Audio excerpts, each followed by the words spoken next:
السلام عليكم ورحمة الله وبركاته. في قناة الكوميديه المخترع عبدالرحمن. النهاردة يا جماعة هنعمل مكنسة بالكهرباء. ازاي هنشوف الطلبات الموجودة عشان نعمل مكنسة بالكهرباء. يلا بينا.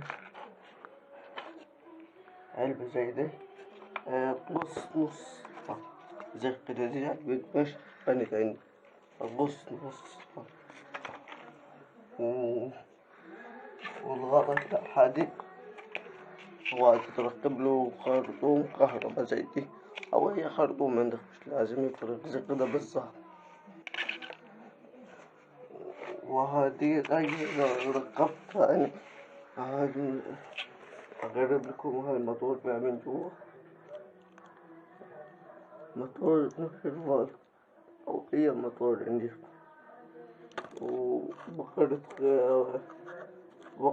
سقف فاضية زي دي تعمل عادي، وزرعة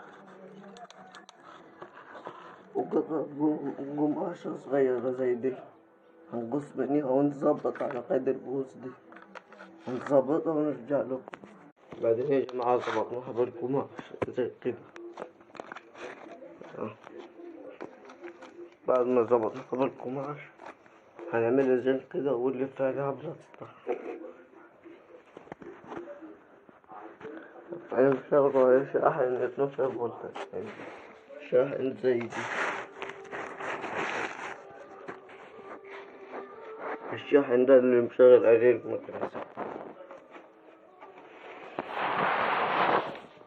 بعدين يا جماعة هنلف عليها بلاستيك ونحرك بقعة الكمثرى. بعدين يا جماعة هنحرك الخلايا بقعة القماش. بعدين دلوقتي هنجربه يا جماعة المكنسة. يلا هنركب.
نوركم تاني ما أتذكر.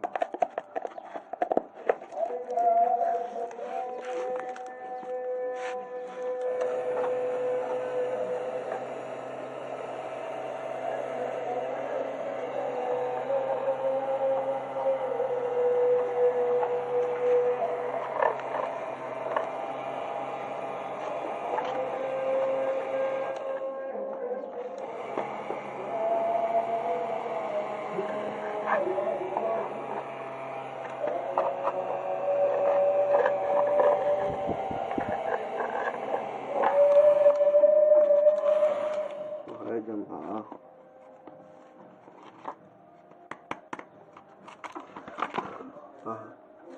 بعد ما شافت ربنا تاني شكرا.